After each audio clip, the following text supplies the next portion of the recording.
Now I don't remember what we were saying. We were into the hunt. Oh yeah, the hunting. And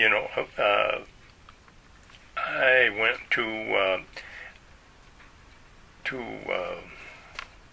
Newberry with an uncle of mine from Jackson. Come and pick me up 2 days before deer season. We were still at the Whistle Stop then, and we went up to a cabin he had up by Newberry. That's back when you had to ride the ferry across. Oh yeah, for sure. And he picked me up. So your father didn't go, just you? Just you and your uncle? Yeah. And my uncle and his brother, who I'd never met before. But anyway, we went up there, and there was some other guys showed up there. My cousin, his son, he showed up there eventually. And I did kill I guess that's the first buck I ever shot, was up there, a little Spike. It's hanging out on the back of the garage now. Right. Good job. Yeah, and then So you were 15 or 16? 15, probably. 15. Mm-hmm. Amazing. Mm-hmm. Amazing. Have you seen those? Mm-hmm. Well, I noticed them out there. Oh, yeah. On the back of your garage are many. Yes, antlers. How many? 66 sets of horns out there and 3 sets in here. Oh my gosh. And this is the Canadian. That deer there I shot last fall in Canada. Oh, beauty. In fact, I just got the mount back a week ago. How many points is he? It's 10. 10? Mm-hmm. It was He is a handsome dude. Yeah, he's a big deer, biggest deer I ever seen. How much? Not maybe. I've seen sets of horns bigger than that, but I never seen a deer bigger than that. How much? The guide said 300 pounds. Really? And I gotta believe him, because I've cut up a lot of deer in the garage, and Jake had a nice 8-pointer that he got up there. And we cut his up in about 3 hours, and it took the 3 of us all day to cut that one up. No kidding. I'm not kidding. And you're experienced. Yeah, I mean, usually I can do Those two an average. Antlers on either side are from deer from around here, and they are considered large. Oh, so okay. if you compare those to the Canadian deer. Wow. Where in Canada? A place called Nestor Falls, north of International Falls, about 75 miles. Over off to the west end of a Lake bit. Superior and then north. Great. In fact, on the way up, we stayed overnight in Minnesota. Oh, cool. Or Minnesota. Yeah, it was fun. So you hunted. So this was your first buck. Your first spike was up in Newberry.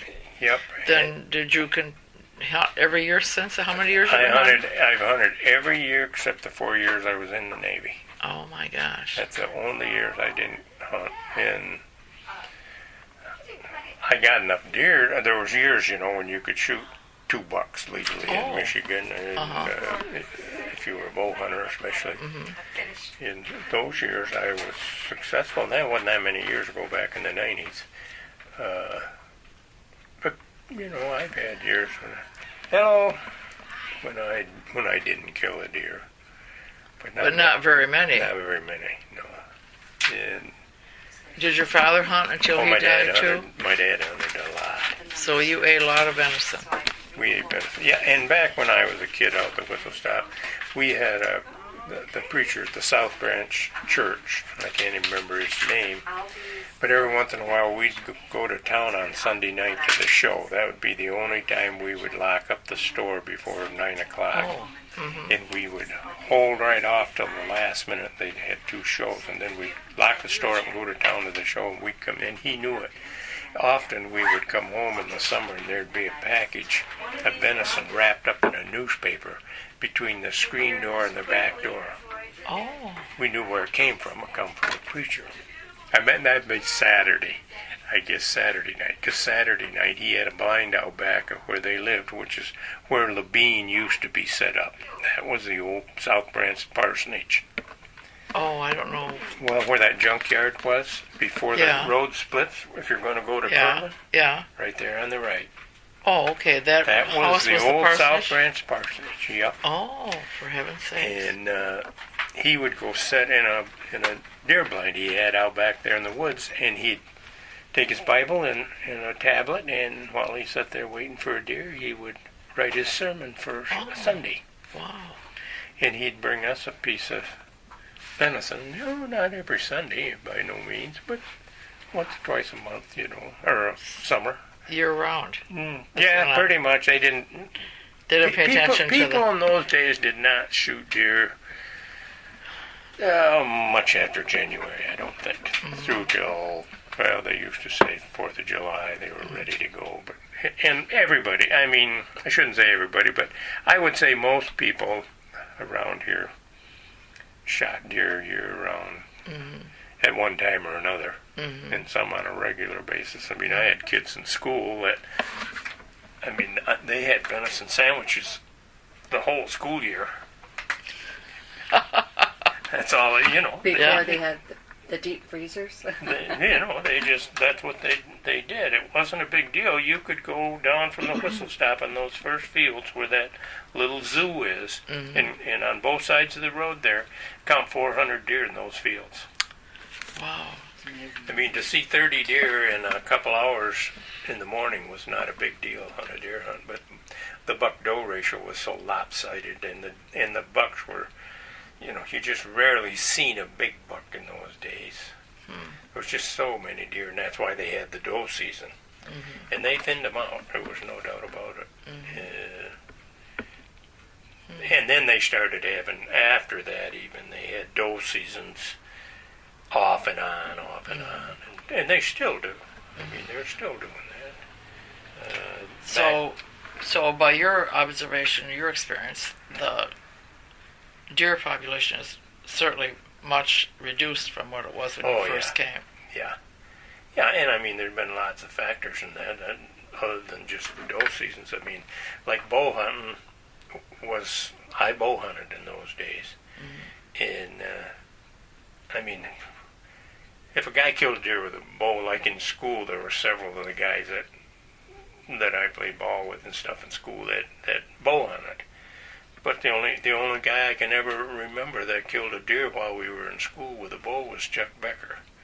And I think he's gone now. I mean, I hunted, but you just didn't know nothing about it. And it was new. We had deer hunters, bow hunters, that rented cabins from us every year.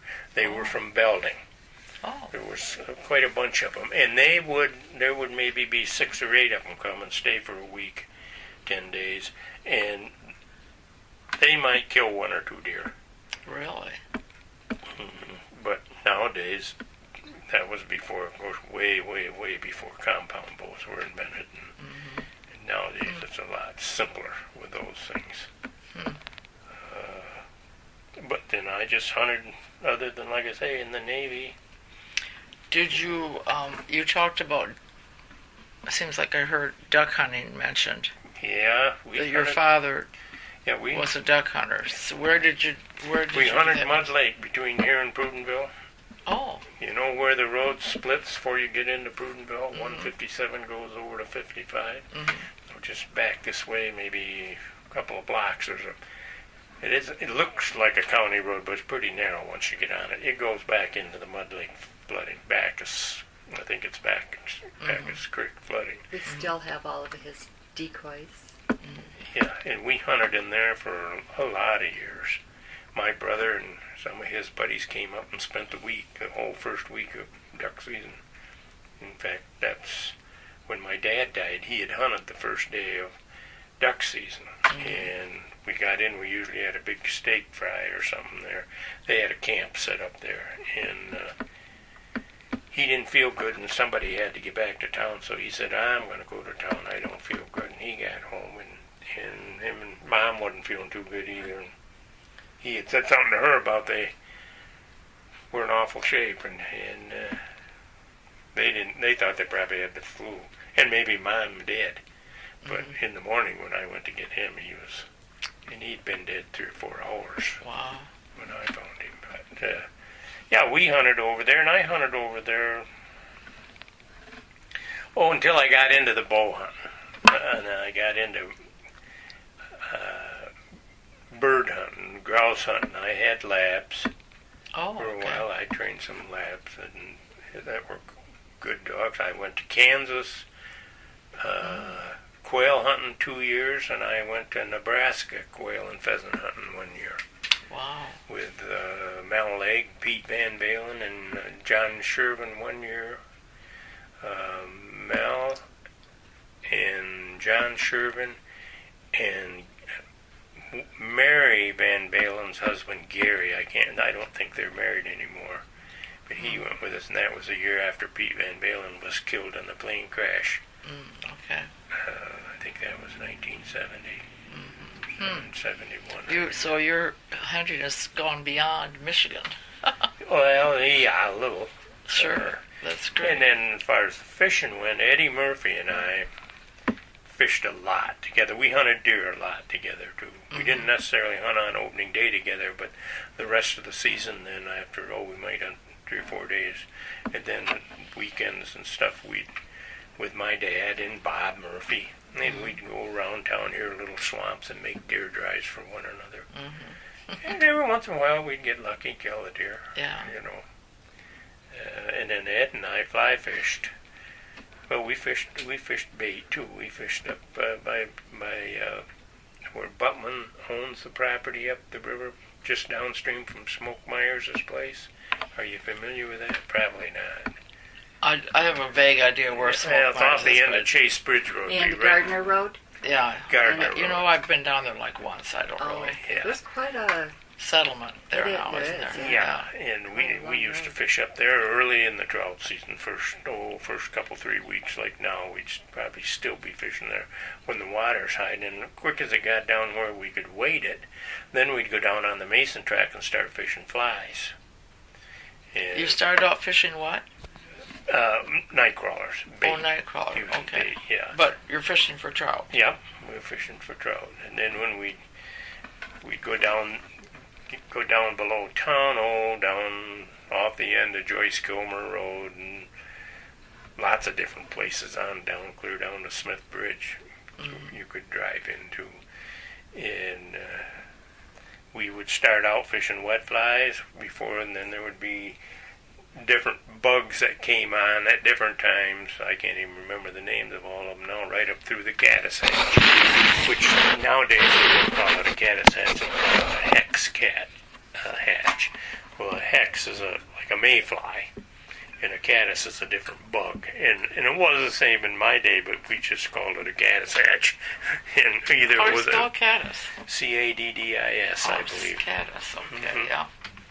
And I remember 1 year, Ed and I fished something like 44 nights in a row. Oh my gosh. And we thought our wives were getting a little touchy, so we went fishing on Thursday night.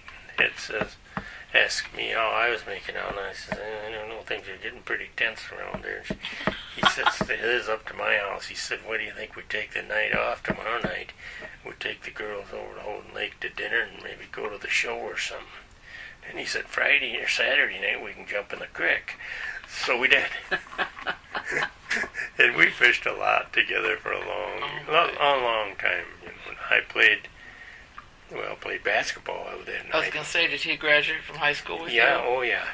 Yeah. No, well, not with me. He was 2 years older than me. Oh. And his senior year, they only had like 12 kids in that class. Oh. And they had lost, I believe, 13 games in a row. They hadn't won a game all whole season. And I was on the JV team that year. I was a sophomore, I guess. And Ed had kept asking Earl why he didn't bring me up. Well, we had a chance to win the conferences, the JV team.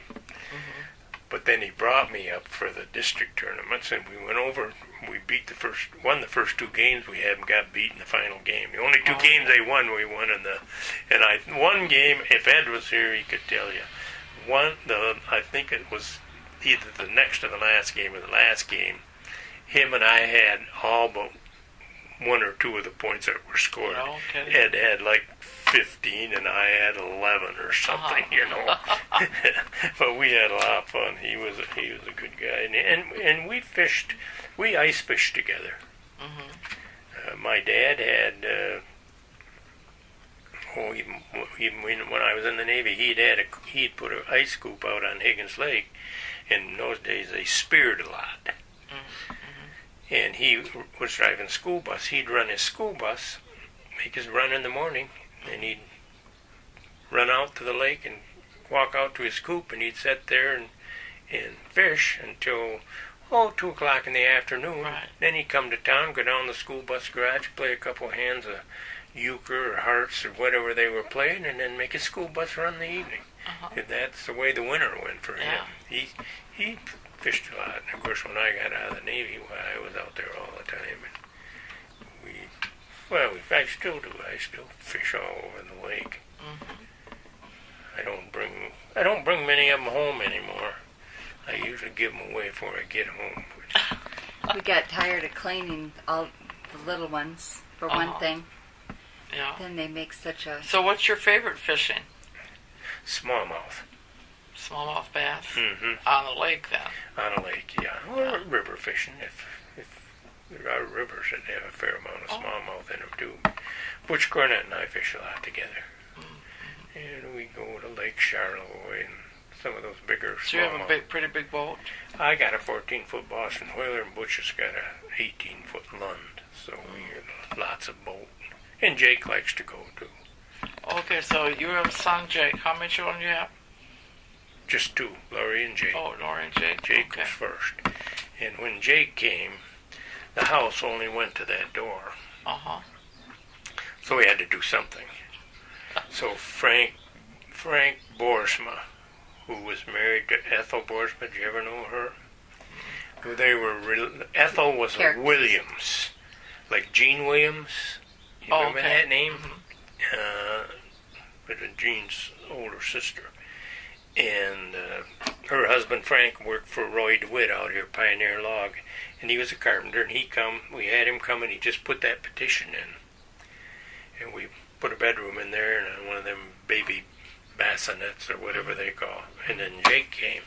Well, then 2 years later, we knew Laurie was on the way, so we added on down there and there, those added onto this room and those two bedrooms. And so that up until Sandy and I filled in between there was a wood box. Outside. Where Sandy's room. From outside. That was just a big void in the back of the house. I'd fill that right full of wood. And we filled it in. Yeah, and so we filled that in, made her a place for her computer and stuff, which worked out good. Sure. Is this a cement block house? Yep. So you just continued. It was cement block to start with? Yep. And there was a basement under the original part? Under the original part, No kidding. Yeah. Does it stay pretty dry? No. Well, it stays dry, but it's damp. Yeah. Good, though. We slept down there when we first lived here in the summertime. And then, I don't know. Well, we had that was 1959. And we must have added on in about the latter part of 61. And you've lived here how many years? 53, I believe. You've been in this house 50. Yeah. Yep. Lived in those apartments down next to Dean McWilliams's. Oh. An upstairs apartment for 3 months. What do you mean when you were first married? First married. Then moved in here, rented it. And we moved in here in September, and that's September 1959, and in April, a guy by the name Gene Kessinger had built it, and he had since moved to Florida, and a realtor, her name was May Malone. Yeah. You remember that name? Okay.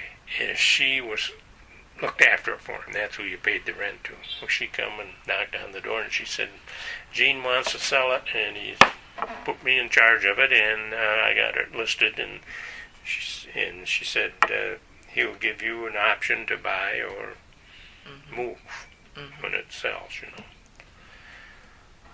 So I said, well, what does he want for it?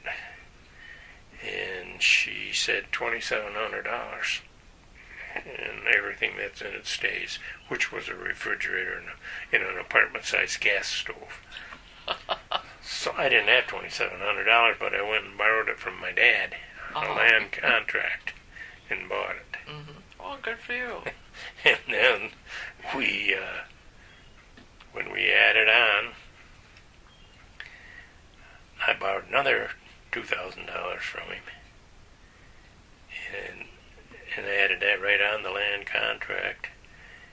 And then a little later, it was a flat roofed house. I had a pitched roof put on it. So I don't know. I ended up with about $5,800 in a house. That's something. In the end, yeah. Amazing. Yeah, it is amazing. It's pretty sturdy. Well, sure it is.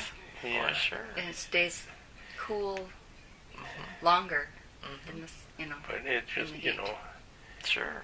and I want to go back to a little bit more about your high school years. Do you remember, you talked about Mr. Holtz and Earl Haight and the other teachers that you... Don Stowe, he was one year, Juanita Van Balen, who died a while back over in Traverse City, Juanita was the home ec teacher.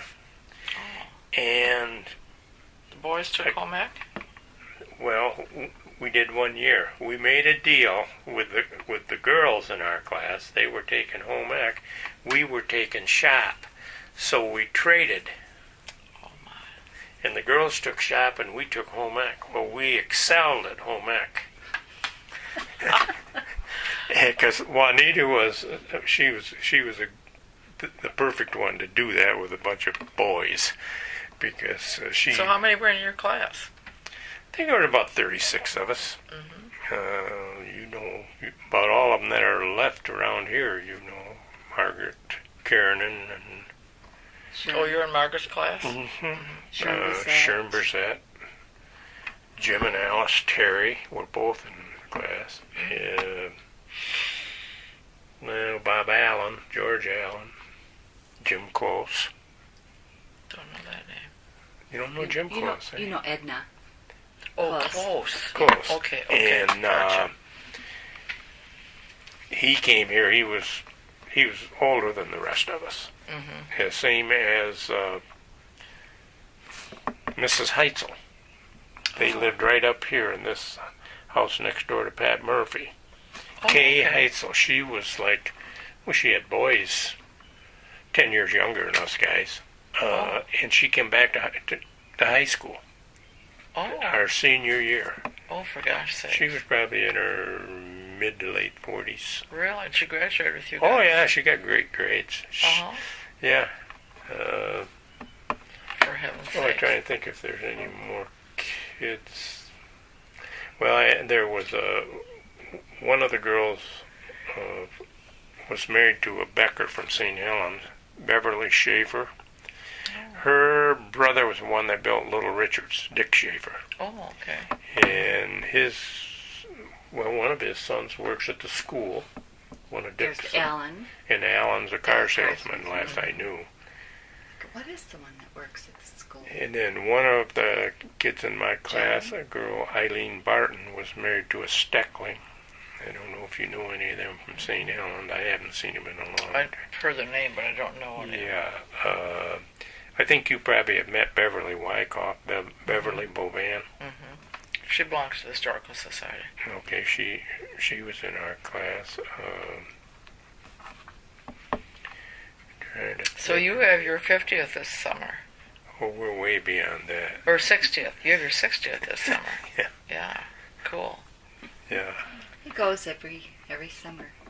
I like the alumni Why, sure. thing. Everybody. That's fun for me. Sure. Everybody enjoys I it. took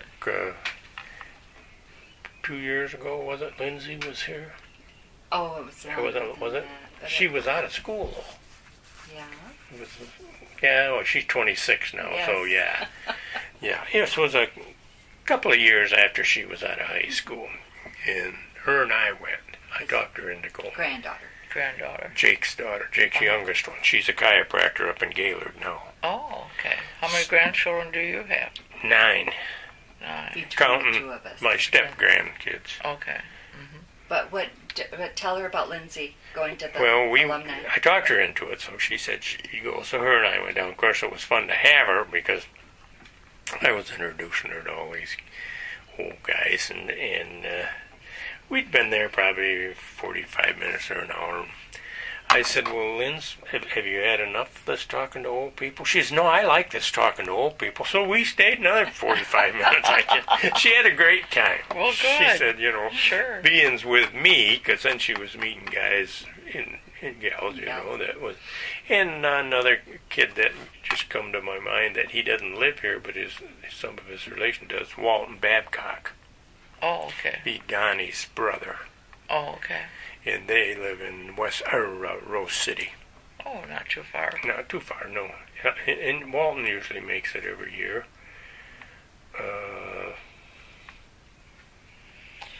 Okay. Did you came in? You said to go to the movies. Was that because you did so much hunting and fishing? That probably was most of your activity was with the hunting and fishing.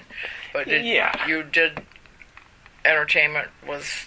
The local movies? The local, that was as a kid. Mm-hmm. Yeah. I mean, even when I was out the whistle stop, often I would ride my bike in to the movie. Mm-hmm. Great. And hide it in the bushes someplace, Uh-huh. and then get back. I'd come in for the first movie. Mm-hmm. And then by the time you got out and headed for home, it was dark. Mm-hmm. And, of course, it wasn't out near the houses between town and the whistle stop that there is It now. was a gravel road. It was a gravel road, but it'd be just like, it was clay, and it would get just hard. awful. And if you got a 2-day rain, that was slippery. Cars coming down the road looked like speedboats. Spray going, He had a streak of mud right up the back. Yeah. Back of his Yeah, I used to come home and I'd have mud, because I didn't have no fenders on my bike, and it'd be mud right up. But ride home was an experience because there was deer running out of the ditches when you and come. you would come by yourself. You would come within the leg. No, sometimes I used to ride in with one of the older Keeler boys, Lloyd. Mm. He wasn't that much older than me, but he was in Korea during the war and received some medals and stuff for that. In fact, one time they had a display down at McConkey's old dry goods store in the windows of Lloyd's medals and stuff. Wow. Yeah. And I don't know where Lloyd went. I think down around Port Huron, that's where they were from. But Lloyd, what was his last name? Keeler. Oh, Keeler. He lived right on the corner of Joyce Kilmer and 18. Yeah. Valma Hartman was a Keeler, and she was in my class. Oh, okay. She married Roger Hartman, who would have been Wilson's brother, Randy's uncle.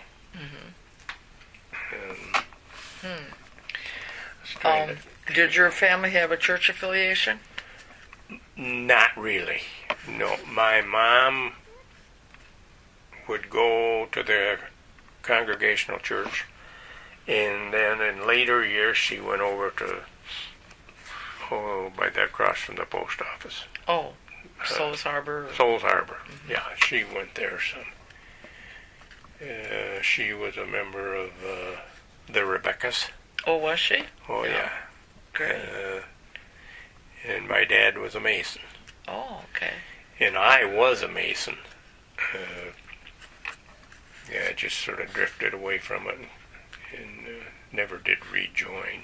Could. I mean, I had an application here 2 or 3 years ago, never did anything with it.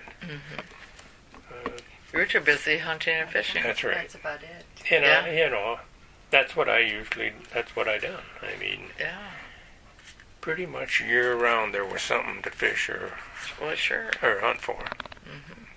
And I never. And retired as a fire officer from the DNR. Well, That was a lot of his. I didn't hear that you worked for the DNR. Yeah. Well, let's hear about that. Let's see. I was going to say, we have you working last at Slim Waterman's, I And think. then in peddling mail. And peddling mail. Right. To work for Jensen's. Oh, yeah, you went back to Jensen's And then. I wrote civil service tests. I wrote some mail civil service test for peddling for mail carriers. And I wrote some DNR civil service tests, and I finally got called for an interview over at Camp Nokomis, and that job was called a conservation foreman. Oh. And what you did was you run crews out of the boys' camps, those rehabilitation camps, and I got hired over at Camp Nokomis at Olden Lake. I worked there for a year, maybe a little more. Then I went back. Then they transferred me up to Camp Shawano. And I worked there for, I don't know, 4 years or something. And then lateral transferred to fire. As a fire officer right here in Roscommon. We're into the 60s by now. This started in the 60s?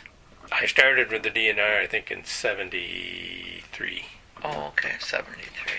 And I retired in, might have been 72. I retired in 92. And as it happened, I had just short of 20 years with the state, actually, but I had 4 years of military time, which gave me 23 years of a retirement. When you transferred to fire, are you talking about that you worked at the experimental station then? I did, but that wasn't my primary job. Was a fire officer right out of the field office here in Roscommon. Oh, okay. Right back of the region. That's where the fire station is. And in the winter months, when there wasn't campgrounds and fires to worry about, I worked at the experimental station 14 winters, basically as a welder. Oh, okay. I worked for Steve Such and then Brian Hutchins. Max Bradley, who his son's now the head man out there. Oh, is he? Kurt okay. Bradley. Do you know Kurt, do you? I know who he is. I know Kurt and Mona. Yeah. His dad, Max, was sort of the floor foreman. He was I think he's pretty much a self-taught engineer. He was good at what he done. I like Max.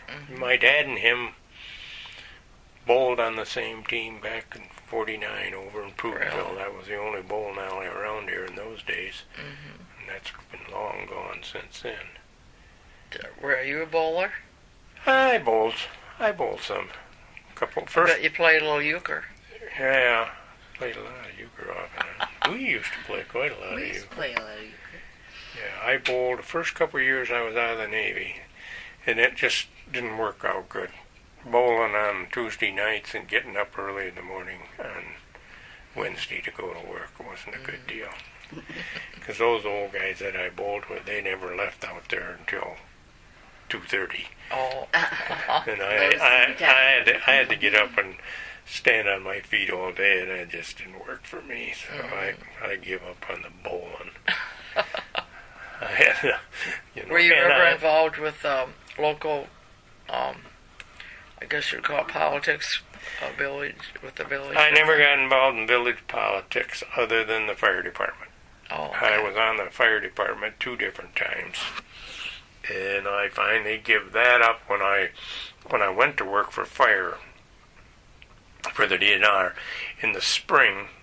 This right now, we would do prescribed burns, and in those days they had a real prescribed burn program going. I mean, if the weather was good fire weather where you could burn, we would be out east in that jack pine over off of Perry Hole Road over towards Rose City, burn, and sometimes we'd burn for 2 weeks straight. We might miss a day now and then because there was too much wind, but I mean, and so it wasn't much fun for me to go to a fire. Well, to come home and then on Thursday nights go down here to a fire meeting and go practice drafting water out of the creek when that's what I'd been doing all week. Yeah. And I finally said He still had to get in on the local volunteer department for training, and yet he had all the experience that he needed. And But now it was a requirement. So. if I was still working here in Roscommon, Jake would be my boss. Great. He's followed his daddy's footsteps. Yeah, he came to work and beyond. He came to work about a year. Well, he came to work in October, I believe, for fire. Got hired, and he got stationed in Escanaba. Oh. and he moved his family up there, and he talked to me. We were up there, and we were talking about the job, and he liked everybody up there and the job and everything, but I asked him if he'd put in transfer papers, if he wanted to, come back down here, and he said, no, I haven't worked long enough. I said, sure you have. I said, you're not going to hurt anybody's feelings if you put in transfer papers. I said, they don't care. They're not going to transfer you unless they want to anyway. So I said, you're not going to hurt anybody in Lansing's feelings. Put in for him. So he put in for, if there came an opening, he'd like to crack at it, be considered. So he did. And along about June, I guess, July maybe? Yes, because it was about 10 months. Yeah. He was up there And about 10 months. a job opened here in Roscommon, and nobody else was on the register. No kidding. They called him and said, do you still want to go to Roscommon? He said, yeah. And he called us, and we went up there a week later and moved him back. Moved him back. And him and I worked together Moved him back. from like July through till the following March when I retired. Oh, for heaven's sakes. And then, he's progressed from there. He lost his job at one time because of a seizure he had. He had a thing in his head called an arterial venous malformation. It was like a cluster of blood vessels. And AVM. And they got rid of that through gamma knife procedures. He had, I think, 3 of them. We went to,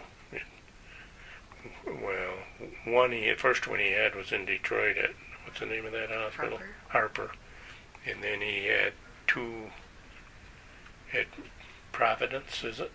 In Southfield. I think so. And, Great. And they finally got rid of it. Well, when he got that, he lost his CDL. Heavy truck license. A commercial driver's license. Oh, okay. Oh, I see. See, if you have a seizure, you automatically lose your driver's license. So he lost his, and so in the meantime, they give him a job as a campground laborer it was a demotion in Grayling. It was $3 an hour less. I know that, but he took it. Well, he worked on that for a while, and all of a sudden, the state had some other division, wildlife or fish or somebody, had a truck driver that had pretty much the same situation. He went to court, and he could get a CDL for the state of Michigan. He just couldn't get one for out of state. So it wasn't required in his job that he have to go out of state. He didn't hire on to go out of. So they put that guy back to work. That set a precedence, and they put Jake back to work. Well, they come back to work in Houghton Lake. Was it Houghton Lake? Well, he was in Grayling for a while. Yeah. Then he was a back. Couple of different jobs, always with the state, but in the end he held out, and now he's supervisor of and he went counties. Yeah, he's got more time in now than I had. Yeah. And then he took when he was working in Grayling as at that job, he interviewed for a job in Gladwin that he was on the register. It was a supervisor's job that they call a 50 position in Roscommon or Gladwin 50. Those guys have like 3 or 4 stations that they're supervising. And like in Roscommon, it's Houghton Lake, West Branch, Roscommon, and Gladwin, it was Standish and Harrison and one other station someplace. I don't know what it was. Oh, Sanford. Oh, okay.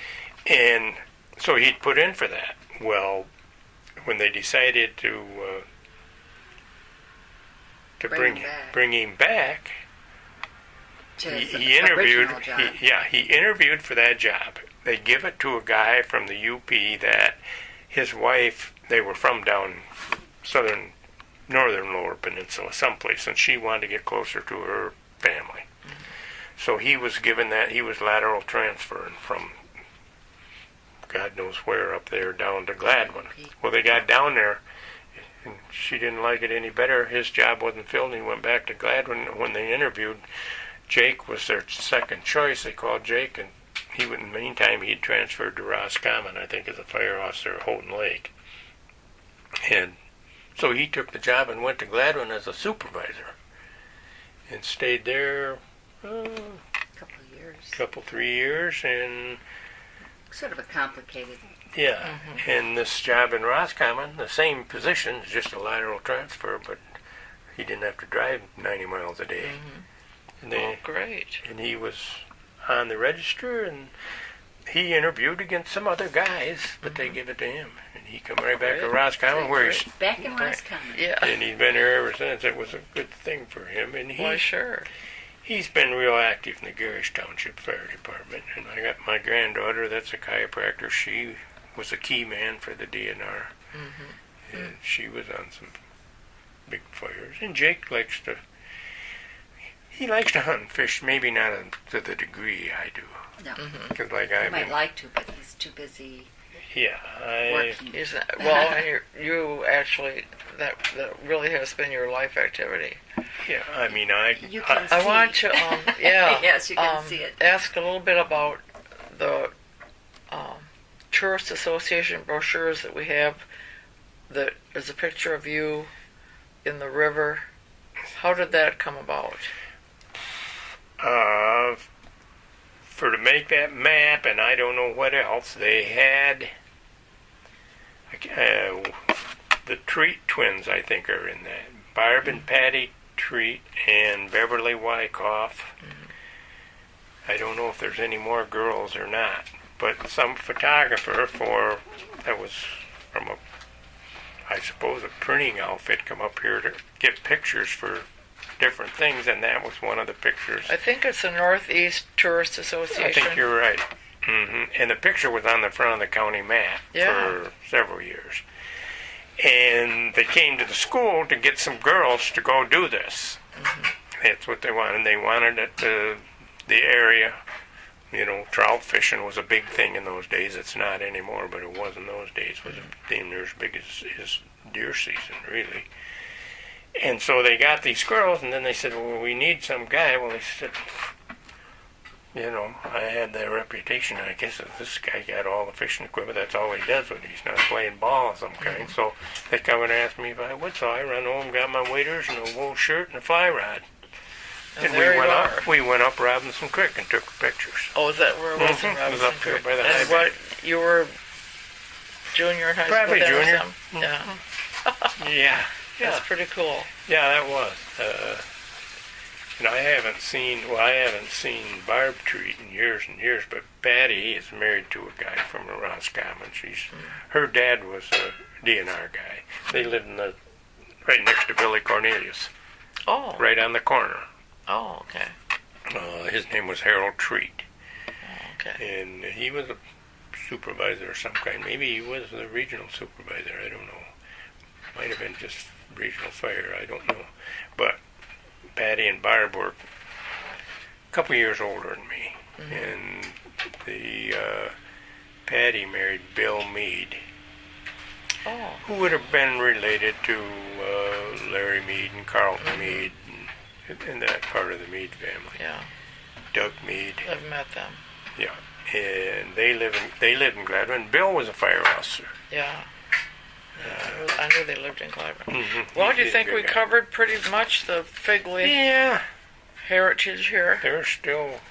Been in Roscommon, so you Both came mine. here as a 14-year-old Yep. and stayed pretty much. Stayed. I went to Lansing once for 3 or 4 months, Yeah. And then your time in the service. and then 4 years in the service. Yeah. Yeah.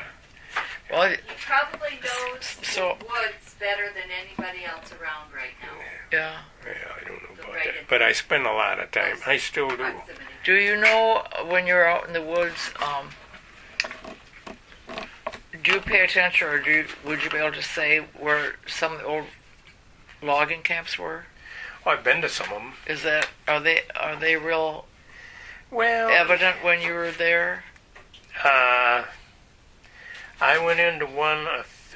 This has been several years ago with Frank Arloff, and I had never hunted there, and I never have since. But I went in there with him one day because he had hit a deer with a bow and couldn't find it, and it was if you went out past Sharps Corners, right out over the freeway, and straight ahead, and then took the first road to the left, goes down through the swamp, parallels the freeway.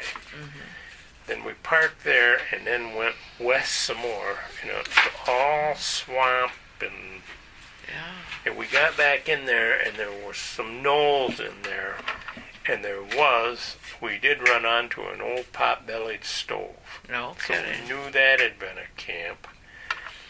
I was on a timber sale with Dan Little one time out here off of, if you were going to go to the old dump on the 9 Mile Hill, that road goes around and comes out at Second Lake. And we had a timber sale in there in the winter. We got back in there, and there was what we assumed was a lumber camp because there was mounds like this in a square, like they put bunkhouses like that, and then piled the sod up around the base of them. Oh, okay. There were no foundation or footers under there, just logs. But every once in a while you come to whether it was a lumber camp or not, I have no idea. But I found old Model T fenders and stuff. Yeah. Back off the road where there must have been either an old farm or. Well, there's a lot of those around. Old places where you see maybe lilac bushes for no reason, but there was a. Then if you look around, sometimes you'll find right down here in the creek. If you took Division Street up here, down there, and then straight in there, not very far off that road, I was down on the creek fishing one time, just in the last 2 or 3 years. And the rain come up, so I jumped out of the creek and headed for home, and I cut right up through the swamp, and I come to a foundation in there. Really? Sticking up about like that. It was, it was more than one room, I could tell.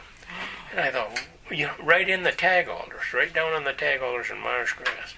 Well, come to find out, I finally talked to, I believe, Pete. Pete Aldrich. Yep. And I believe he knew I believe it was one of the Kuznow boys was going to build a house in there one time. We never did because, it was swamp. Yeah, it was swamp. You couldn't have had a septic tank in there because it'd be full of water as quick as you dropped it in the ground, Yeah. It was funny. I couldn't believe it. Pete knew a little bit about that because he worked for what they used to call Reliable Builders, which was Garrett Nolan and Neil Lures and some of those old timers. Do you ever hunt out in the Pierre Cheney area? Well, yeah. I've hunted in fact, some of the first bucks I killed was in, I don't know, there's Sackrider Hill and Pearson Hill.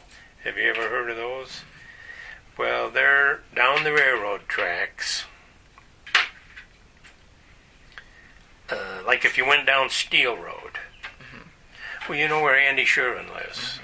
Well, that's off of Billman Road. Yeah, that's part of it in there between that hill there that he's on, and then there's some low ground. Then there's another hill over there close to the railroad. That's Sackrider Pearson Hills. We used to hunt we always called that the Pearson Hill Swamp in there, and it butts right up to the railroad tracks. I've hunted in there. Oh, when I was young. Before I went in the Navy, I can't remember hunting in there much afterwards. I hunted a lot up around Skyline, along the base of Skyline Hill for several years. Did real good up there. I hunted a lot out 76 here. I had rabbit dogs too, so I hunted rabbits all winter. Mel Lake and I hunted together. Where's your favorite fishing hole? Oh, I guess if you're talking trout fishing, probably right here in the creek. Oh, Great. I go down there and jump in the creek. About at least once during the season, he'll go bring a couple of those little, what do you call them, brook trout home. Brook trout. That's the only Nice, fish I keep beautiful anymore little out of the creek. Really Me. tasty. I kept my share of them. I never should have kept a lot of them because I really didn't want them. We ended up smoking them usually and eating them, but How's your favorite way to, since you passed this whole Mac class so well, what's your favorite way to cook your fish? usually just cornmeal and fry them. Just pan fry?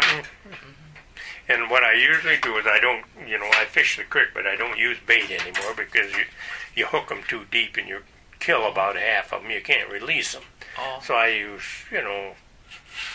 store-bought baits, Rapalas and Mep spinners and stuff, and then they're usually just lip hooked and you can let them go. Oh.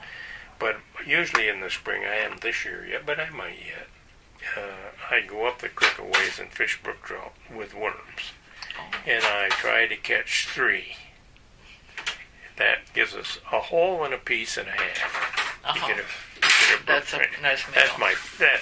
They're only good when they're fresh. Oh, they're tasty as far as rascals. we're concerned. And I'm not a fish eater. Really? If I never ate a fish, I could care less. But I love to fish. And same with perch. I caught a lot of perch last winter, but I didn't bring. I think we cleaned fish one time. No The rest kidding. of the time I stopped and gave them to somebody on the way home. I just don't. I don't have anything against fish as far as eating them, but they don't do much for me. Well, I thank you very much. Hey, It's was been no very, problem. very interesting. A real sportsman here in the little village of Roscommon. And I think you've had a good life here. Yeah, it has. I've had fun. Yeah. And the best part about living here for me was I can do what I like to do within 10 minutes of home. Yeah. It is. It's wonderful. I've done that. My job, even when I was working, I could hunt every night. I had plenty of time. I'd run home, grab my bow, and I'd be up a tree in 20 minutes after I got out of work. Gosh, isn't that something? And I used to trap between here and the experimental station for fox and coyotes. Oh, fox and coyote. And then I trapped beaver, muskrat, mink, coon. Really? Yep, Paul Soapsack and I trapped together one winter, and we made $3,000 between the two of us trapping kidding. beaver. No kidding. I can't remember how many beaver we caught. Around 60, I think, that year. And you know about his skunk trapping. So that yes, and we know he's helped us with skunk at the Gallimore boarding house. I trapped skunks for Pat Madeline's daughter down there. For Andrea. Andrea and Jose. Andrea and Jose. They had skunk problem, and she was real bashful about it and wanted to know what I charged. And I said, I'll come over and if I can catch it, it's on me. And I caught 2 of them. Oh, over great, there. great. Yeah. Well, I'm sure they I appreciate it. don't mind. I sort of like doing that. Well, I'm sure. This article here is one I wrote about Okay, we'll take a copy of that. I don't think you want that one. I don't know where that other one is. I got it. Okay, I'm going to turn this off. I think we're done. Thank you very much.